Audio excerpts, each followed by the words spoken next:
आत्म शांति की प्रार्थना करें। हे ईश्वर, हमें आत्म शांति दो, उन चीजों को सुधारने की जिन्हें हम बदल नहीं सकते, हिम्मत दो उन चीजों को बदलने की जिन्हें हम बदल सकते हैं, और इन लोगों में एक जानने की सद्बुद्धि दो।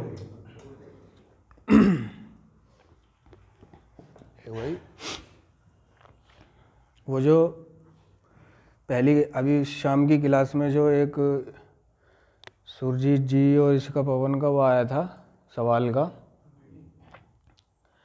तो इस प्रोग्राम में भी एक लाइन है कि दूसरों के सवालों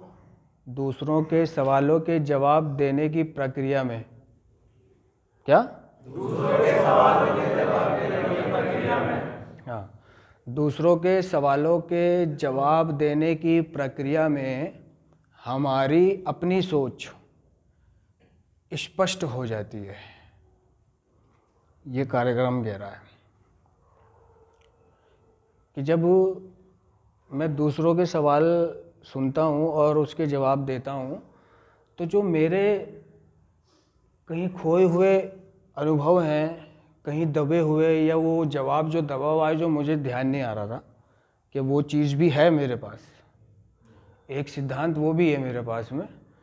तो जब कोई उससे संबंधित सवाल पूछता है ना, तो वो भूला बिसरा पढ़ा हुआ, भूला बिसरा याद किया हुआ या भूला बिसरा सीखा हुआ वहाँ से वो उभर के आ जाता है ना।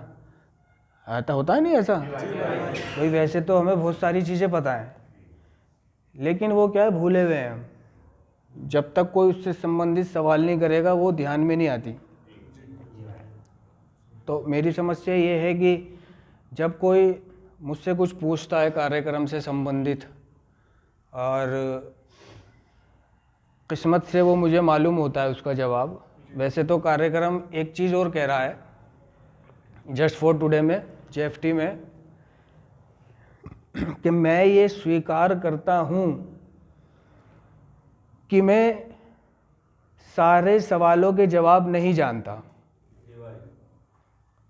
मैं ये स्वीकार करता हूँ कि मैं सारे सवालों के जवाब नहीं जानता। जिन सवालों के जवाब मैं देना चाहता हूँ उन्हें पाने के लिए मैं दूसरों के अनुभव सुनूंगा भी, उन पर गौर भी करूंगा। तो नार्कोटिक्स एनोनिमस का कार्यक्रम ये भी कह रहा है कि मैं सभी सवालों के जवाब नहीं जानता, क्योंकि इस कार्यक्रम में कोई परिपक्व नहीं है, कोई कंप्लीट नहीं है, कोई परिपूर्ण नहीं है, कोई परफेक्ट नहीं है इस कार्यक्रम में। ऐसा भी कह रहा है वो। ठीक है, तो अब दूसरों के सवाल, इसका सवाल था कि सुधार में नशे से दूर रहकर अगर मुझे कोई जिम्मेदारी मिल गई तो मैं उसे निभाऊंगा कैसे। क्या सवाल था भाई, ज़रा बता दो भाई। वो सवाल ऐसा था, अगर तुम मेरे पर कोई जैसे भारी जिम्मेदारी आ जाती है। भारी? जी भाई। अच्छा, तो वो भारी जिम्मेदारी क्या मतलब, क्या सोचा तूने, कौन सी जिम्मेदारी भारी? जैसे भाई मैं यहाँ से घर जा रहा हूँ, घर से जाने के अगर मेरे को मीटिंग में जाने के लिए जैसे यहाँ से समझाया जाता है, तो मीटिंग जाने के लिए मैं अगर मीटिंग जा रहा हूँ और मेरे पर कोई घर की ऐसी समस्या आ जाए तो मैं पहले मीटिंग जाऊँगा, फिर पहले घर की समस्या देखूँगा। मतलब ऐसी कुछ बात थी। अच्छा, मतलब मीटिंग जाना है मुझे और घर पे कोई ऐसी जिम्मेदारी है जिसके चलते मैं नहीं जा सकता, ये कहना चाह रहा है क्या, या कुछ और कहना चाह रहा है? ये बात थी। उसके लिए भी कार्यक्रम ने 2 लाइनें कही हैं कि मैं अपने कार्यक्रम को करने का प्रयत्न करूंगा, मैं और अपने परिवार वालों को एक उच्च शक्ति की देखभाल पे छोड़ दूंगा। समझ नहीं आया? मैं अपने कार्यक्रम को करने का प्रयत्न करूंगा और अपने परिवार वालों को एक उस शक्ति की देखभाल पे छोड़ दूंगा। वो जो उस शक्ति है वो उनकी देखभाल करेगी। और मैं अपना कार्यक्रम करूँगा। समझे? हाँ, ऐसा नहीं है कि मेरे घर पे रुकने से ही कारोबार चलेगा। ठीक है, तो ये मेरी सोच जो है गलत है। हाँ, उसके चलते प्रोग्राम ने सभी चीज़ दी हैं, सभी टूल दिए हैं कि वो कह रहा है कि तू नियमित आ, है ना, रेगुलर मत आ। अगर कोई काम है, कोई बात है, कोई जिम्मेदारी है तो उसको भी निभा ले। ठीक है, जिस दिन तू ना जा सके, जिस दिन तू ना जा सके तो तेरे पास क्या नाम है, आजकल सोशल मीडिया का ज़माना है, फ़ोन है, उसमें JFT है। ठीक है, मेंबरों के तेरे पे नंबर है। ठीक है, उनसे बात कर ले, प्रार्थना कर ले और मदद मांग ले। स्पॉन्सर है कोई तो उससे बात कर ले। ठीक है, किसी भी तरह संपर्क कर ले। तो वो लोग जो जिन्हें नियमित मीटिंग उपलब्ध नहीं होती किसी वजह से, है ना, तो वो भी नशे से दूर रहते हैं, लेकिन वो क्या करते हैं कि बस एक दूसरे से बातचीत कर लेते हैं कि भाई आज मैं सभा में नहीं जा सका तो कोई बात नहीं, आज मैं फ़ोन पे बातचीत कर लूँगा। हम क्या करते थे, कभी कभी रात को कॉन्फ्रेंस पे काफ़ी 2-3-4 मेंबर आके और बातें करते रहते थे रात भर, खामा खाई की बातें लगे हुए हैं। 3-4 लोग कॉन्फ्रेंस पे शुरू में। तो जिम्मेदारी निभा ले पहले अपनी वो। ठीक है, उस दिन जो है ऐसा कर ले, अगले दिन चला जा। समझे? समय निकालना पड़ेगा ना तेरे को। जैसे कि अगर तुझे कोई खुदा ना खास्ता कोई तकलीफ है, कोई बीमारी है तो अस्पताल तो जाएगा ना तू। ये थोड़ी है कि घर में कोई काम निकल गया, कोई और जिम्मेदारी आ गई तो तू अस्पताल उस दिन नहीं जाएगा। जाएगा। काम छोड़े काम होता है, काम छोड़े। हाँ, और ये तो एक छोटी सी जिम्मेदारी वाली बात है कि मैं क्या करूँगा। कार्यक्रम ये भी कह रहा है कि मुझे धारणा नहीं बनानी, ये पूर्व धारणा है, रिजर्वेशन। कार्यक्रम 1 दिन का है। ठीक है, मैं अपने आज को अच्छे से अच्छा बनाऊंगा, आज को अच्छे से अच्छा बनाऊंगा। और इसके अंदर भी है, सिर्फ आज के दिन मेरे विचार मेरे नए संगी साथियों की तरफ होंगे। सिर्फ आज के दिन मेरा एक कार्यक्रम होगा जिस पे मैं अमल करने की कोशिश करूँगा। सिर्फ आज के दिन मैं मीटिंगों में जाऊँगा। सिर्फ आज के दिन मैं स्पॉन्सर से बात करूँगा। इसमें है वो सारी चीज़ें। तो नारकोटिक्स एनोनिमस का सिर्फ आज की दुनिया में जीना सिखाता है। आज के बारे में सोच बस, कल की मत सोच। समझ रहे ना? और जो इच्छुक होता है, जो मीटिंगें करना चाहता है, तो वो तो हर परिस्थिति में संभल जाता है। उसको ईश्वर ने उसका हाथ पकड़ रखा होता है। हमारे सदस्य लोगों ने हमें बताया है कि वो दुख भी उतने ही देता है जितने में सहन कर सकूं, और दर्द भी उतने ही देता है जितने में बर्दाश्त कर सकूं, और समस्याएं भी उतनी देगा जितनी में झेल सकूं, है ना। तो रिकवरी दर्दों का नाम है। अगर रिकवरी में दर्द नहीं होते या ये चीज़ें नहीं होती तो हर कोई नशा छोड़ के बैठ चुका होता। आज के दिन संस्था मीटिंगें होती ही नहीं, सब यूं ही नशा छोड़ देते, है ना। तो ये कार्यक्रम तो बड़ी ही गंभीर परिस्थितियों में भी निकाल देता है एडिक्ट को। वैसे तो एडिक्शन एक शारीरिक, मानसिक और आध्यात्मिक लाइलाज बीमारी है, इसलिए एडिक्ट रिलैप्स होता है। वो कभी भी रिलैप्स हो सकता है। कह रहा है कि कार्यक्रम कह रहा है कि लंबे अरसे से नशे से दूर रहने पर भी जो दर्द और परेशानी हमें एडिक्शन ला सकता है, उससे निरंतर मुक्ति पाने की कोई गारंटी नहीं है। लंबे अरसे तक नशे से दूर रहने पर भी जो दर्द और तकलीफ हमें एडिक्शन ला सकता है, उससे निरंतर मुक्ति पाने की कोई गारंटी नहीं है। कह रहा है कि मतलब तू चाहे कितने भी समय से क्यों ना क्लीन हो, 10-20 साल, तो दर्द और परेशानी जो तुझे तेरा एडिक्शन ला सकता है, ऐसा नहीं है कि 10 साल हो गए तो अब नहीं लाएगा, 20 साल हो गए तो अब नहीं लाएगा। कह रहा है उससे मुक्ति पाने की तो कोई गारंटी नहीं है भाई। ये तो आएंगे दर्द तो। हाँ आएंगे, इनका तो सामना करना पड़ेगा भाई। इन्हीं का सामना करने के लिए ही तो ये संगी साथी 12 कदम है, प्रार्थना है। एक दूसरे से शेयरिंग करना, मदद मांगना है, मिलना जुलना है।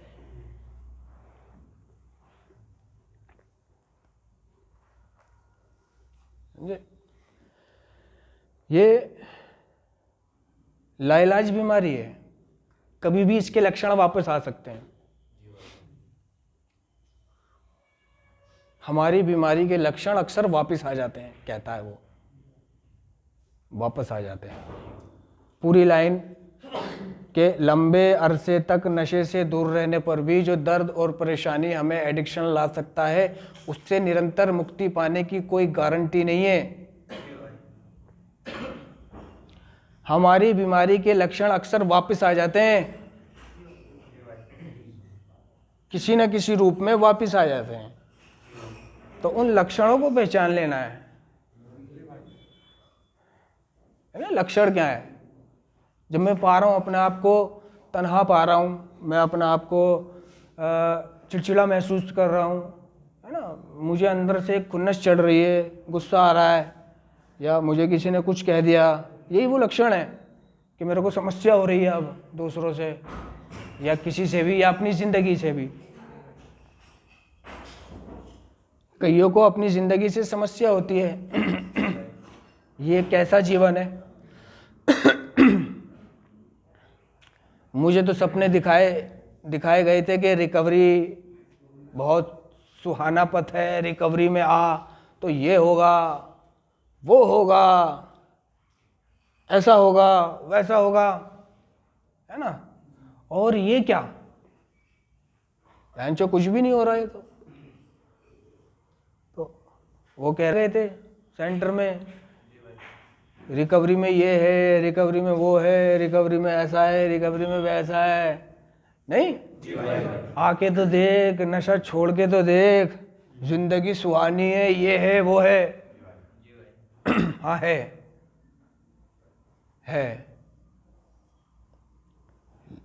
लेकिन इनके साथ साथ दर्द भी है।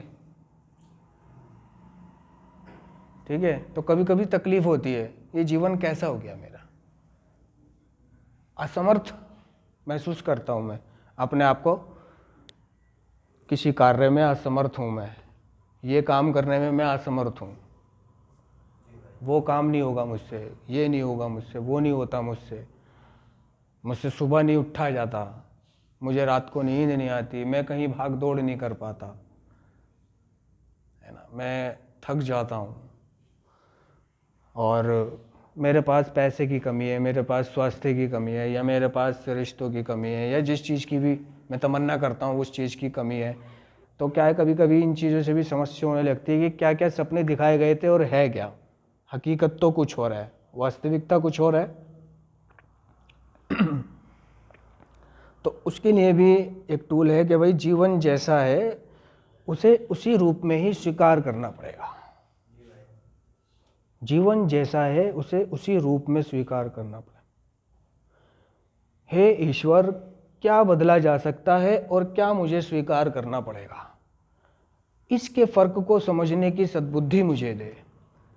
हे ईश्वर, मेरी मदद कर जिससे कि मैं अपने उस जीवन को पूरी तरह स्वीकार कर सकूं जो तूने मुझे दिया है। हम इस प्रार्थना में जीवन को स्वीकारने की शक्ति मांग रहे हैं भगवान से, जीवन को स्वीकारने की शक्ति मांग रहे हैं। और आत्म शांति की प्रार्थना में भी हम कुछ ऐसा ही कर रहे हैं, हम दूसरों को स्वीकारने की हिम्मत मांग रहे हैं, है ना, जिनको मैं बदल नहीं सकता हूँ। फंडा तो यहीं तक है सारा, जिनको मैं बदल नहीं सकता हूँ उनको बदलना चाहता हूँ, वो बदलते नहीं है, मैं लेट जाता हूँ। हाँ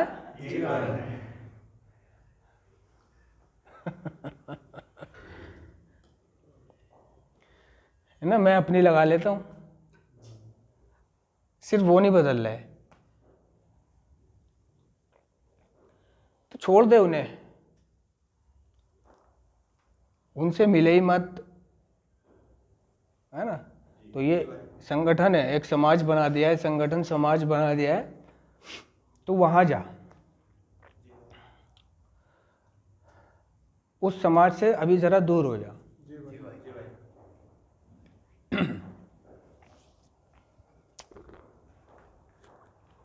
तो मैं एक बात और कर रहा था कि जो हमारा समाज है नॉर्मल लोगों का, समझ रहे हो, तो मैं कह रहा था कि उनका जो नज़रिया है हमें देखने का, वो ये है कि अगर मोटा हो रहा है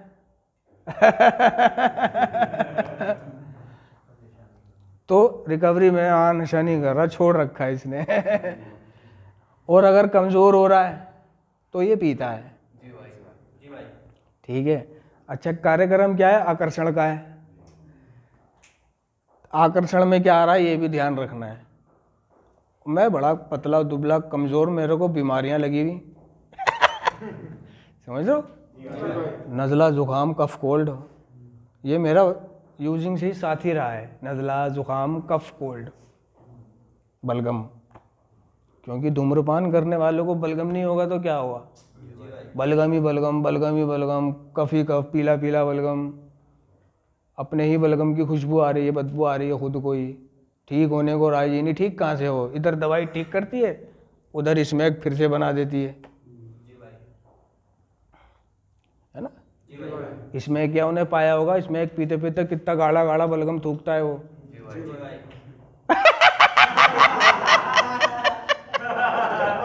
नहीं, पीला पीला बिल्कुल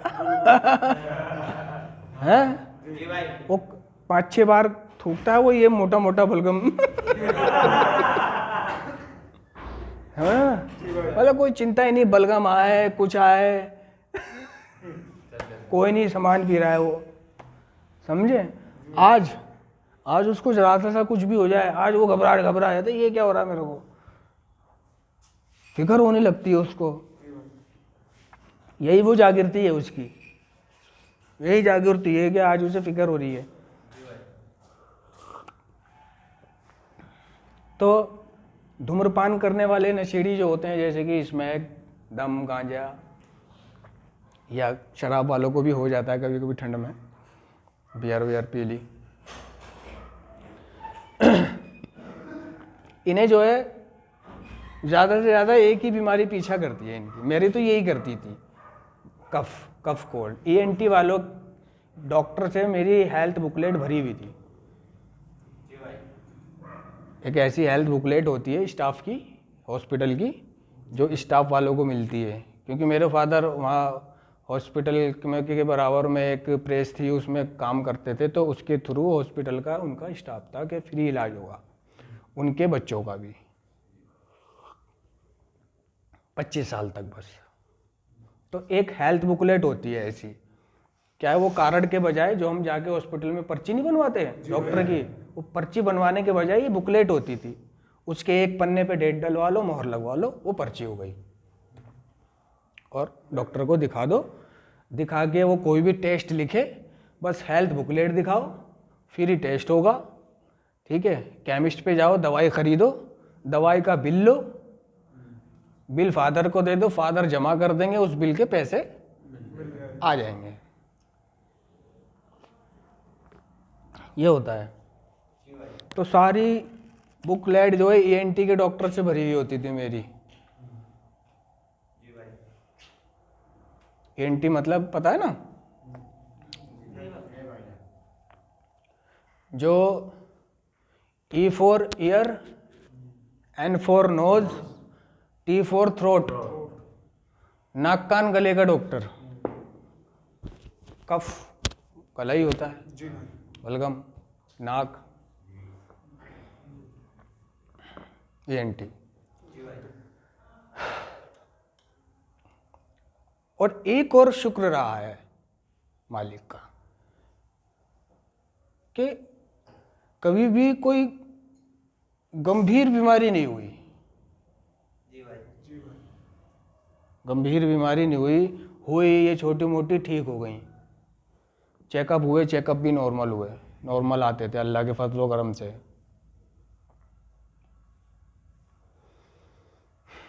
बहुत तबीयत खराब, अर्ली में गांव गया, ठंड हो रही थी, सर्दी का ज़माना था, पहला मुहर्रम आया था वो सन 2013 का। अब मेरी तबीयत ख़राब, मैंने सोच लिया था चलो भाई वहीं जाके किसी डॉक्टर को दिखा दूंगा, अब यहाँ दिखाने का तो टाइम है नहीं। जी भाई। अब वहाँ जाके मैं सबसे पहले गर्म पानी पीना, डॉक्टर को दिखा के आया, उसने दवाई दी। अब क्या है, मेरी तबीयत ज़्यादा ख़राब सी लग रही थी मुझे, लेकिन मुझे वहाँ घुल मिल के भी रहना था। तो वहाँ एक के घेर में धूप आ रही थी, मैंने चारपाई डाली और धूप में लेट गया। जी भाई। ये जो गर्दन है, गर्दन पे छाँव और बदन पे धूप आए, ऐसे मैं लेट गया। अब मुझे थोड़ी देर में ध्यान आया, मैंने कहा पब्लिक आने वाली होगी इधर से, मजलिस ख़त्म हो गई होगी, इधर से लोग आएंगे तो वो क्या सोचेंगे भाई, अगर मैं इस तरह से मुंह छाँव में और बदन धूप में करके सिर्फ एक चारपाई पे मैं ही लेटा हुआ हूँ पूरे घेर में, और मजलिस मातम में भी नहीं गया हूँ मैं, वहाँ से जो लोग आएंगे, जो आकर्षण आएगा, बहनचो आज तो पी के लेटा हुआ है? आज तो पी ली इनने, आज तो लेटा हुआ गांडू दम लगा के। हाँ, ये आकर्षण आएगा। मैंने कि उठ जाए यार, खामा खाई बदनामी होएगी, सोचेंगे आज ये पी के लेट गया देखो। तो वो ये नहीं सोचेंगे बीमार है, तबीयत खराब है, नहीं, पी के लेटा हुआ है बस। जी भाई। वो यही कहेंगे।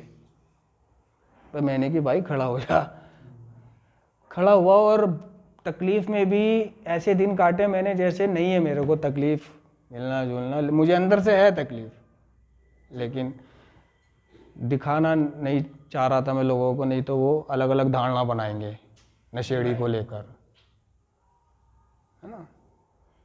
तो होता क्या है कि समाज भी सुधरने नहीं देता। जी भाई। अब एक कहने लगा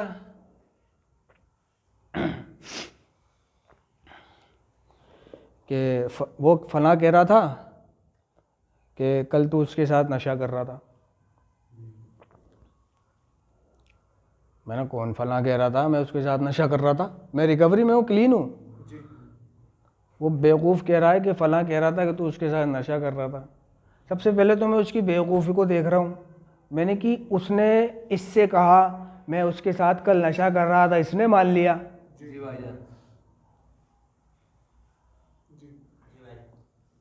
इसने मान लिया कि हाँ कर रहा होगा। मैं कल तो लगा ली तूने, पी ली। अब गुस्सा भी आया उस पर, गुस्सा भी आया। अब क्या है कि वहाँ पे गुस्से को नियंत्रण भी करना है।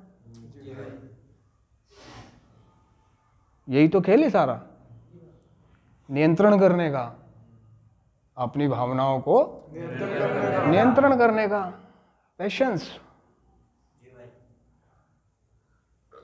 मैंने उससे ज़्यादा बहसबास नहीं करी। मैंने कि ये बता तूने देखा है कि नहीं? मैंने नहीं देखा, वो कह रहा था। अच्छा, मैंने वो कह रहा था तो फिर मैंने उससे कुछ गलत भी बोल दिया। मैंने वो कह रहा था ऐसे कर रहा था तो तू उसको वैसे मान लेगा। मैंने छोड़ इसको, कहने दे, हट वहाँ से, कहने दे। ये कह रहा है, दूसरे भी कहेंगे, चुप, पता नहीं कौन कौन कहेगा, कौन कौन मानता है। कार्यक्रम में भी है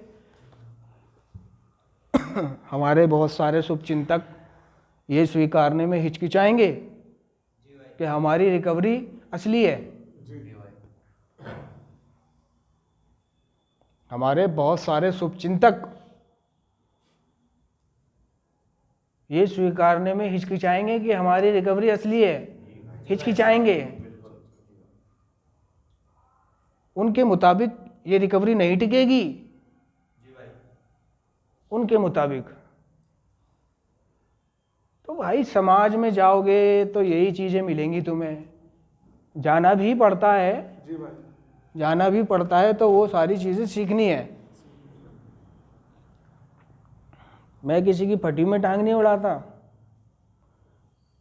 कोई तुमने देखा होगा, देखा क्या होगा, करा भी होगा ऐसा कि जैसे कि मैं बैठा हूँ, ये बैठे हुए हैं, एक ये भी बैठा हुआ है मान लो, उधर से एक लेडीज़ आई, ठीक है, स्कूटी रोकी उनने और उसने मेरे से एड्रेस पूछा कि भैया ये मस्जिद कहाँ पड़ेगी। तो इससे पहले मैं जवाब दूँ, भाटिया जी बोलने लगे, आप सीधे चले जाओ, समझ रहे ना, वहाँ से मुड़कर लेफ्ट ले लेना और आगे जाके देखोगे तो वही सामने मस्जिद है। अबे वो पूछ मेरे से रही है।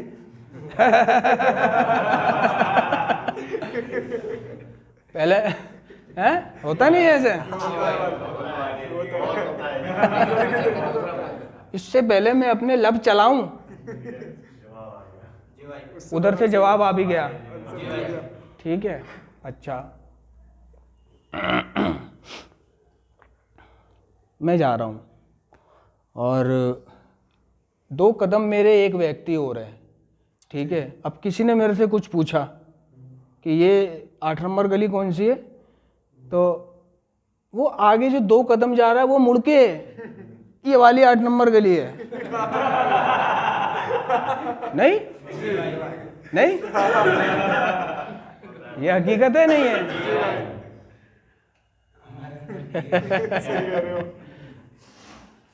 अबे तेरे से पूछ रही है क्या वो 8 नंबर गली कौन सी है, वो बता रहा है, ठीक है। और भी इसी तरह के कई मसले हैं। बस में पंगे हो जाते हैं भाई, कोई लड़की छेड़ दे। सुनो, बस का भी ऐसे ही है, ठीक है भाई। कंडक्टर बैठा हुआ है ऐसे करके, ठीक है, और कंडक्टर अपने आवाज़ लगा रहा है जी,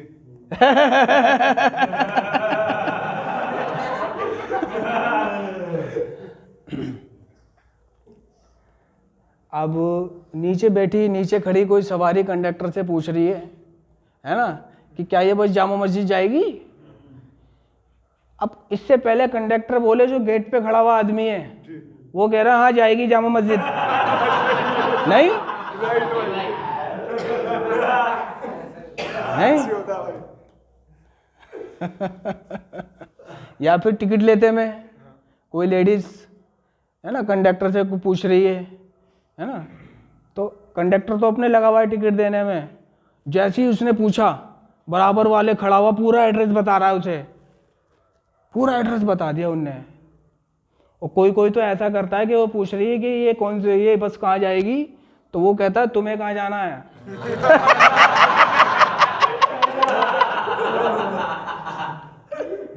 है ना।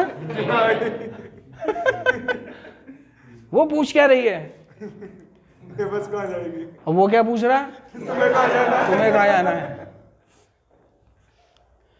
समझे, हाँ मैं कहीं भट्टी में टांग अड़ा रहे हैं।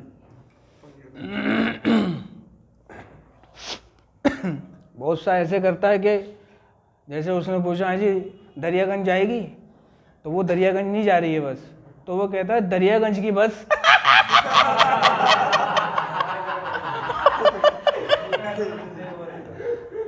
वो सिंपल पूछ रही है कि दरियागंज जाएगी तो मना कर दे, वो कहेगा दरियागंज जाने वाली बस तुम्हें पल्ली सड़क से वाले स्टॉप से ये वाली नंबर मिलेगी, है ना। एक तो ये वाली नंबर आएगी, एक 405 आएगी, एक 429 आएगी, एक 419 भी आएगी,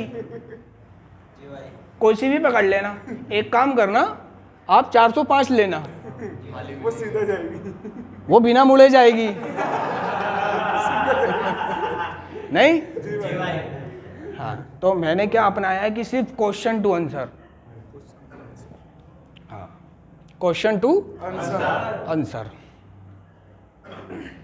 जितना सवाल उतना जवाब। एक फिल्म है जितेंद्र की, परिचय।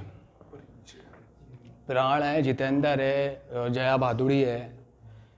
तो प्राण के घर में 5-6 बच्चे होते हैं, 2-4, तो वो उनको ट्यूशन पढ़ाने के लिए कई टीचरों को रख चुका होता है। वो सारे टीचरों को भगा देते हैं बच्चे, ड्रामे कर कर के, जैसे शरारत कर कर के कि भाग जाइए टीचरों को। अभी क्या है, उसको पता चलता है कि हाँ भाई एक फला गांव में, हमारे गांव में एक तो जितेंद्र जाता है टीचर बन के। तो वो पहले उससे प्राण पूछता है नाम, तो वो कहता है क्या नाम है तुम्हारा? तो वो कहता है मेरा नाम ये है और मैंने यहाँ से ग्रेजुएट करी है और मैंने वहाँ से मैं वहाँ पढ़ा हूँ। वो कह रहा है मैंने क्या पूछा है, नाम क्या है? कहता मेरा नाम ये है। फिर वो और कुछ पूछता है तो वो और बड़ा जवाब देने लगता है, कह रहा है जितना सवाल करूँ उतना ही जवाब दो। जी भाई। वो कहता है जी ठीक है। देखना कभी परिचय, बहुत अच्छा उसूल है उसका कि जितना सवाल करा जाए उतना जवाब दो। अभी क्या है, बहुत से कभी कभी पुलिस वाले कुछ पूछते हैं, पकड़ लिया है ना, तो हम क्या है पुलिस वालों को एक्स्ट्रा जवाब देने लग जाते हैं। वो पूछ क्या रहा है, हम बता क्या रहे हैं। ये एक मेन चीज़ है, समझे? कोई नाम पूछ रहा है, कहाँ रहता है, वो पूरा एड्रेस बता रहा है, सब कुछ कर रहा है।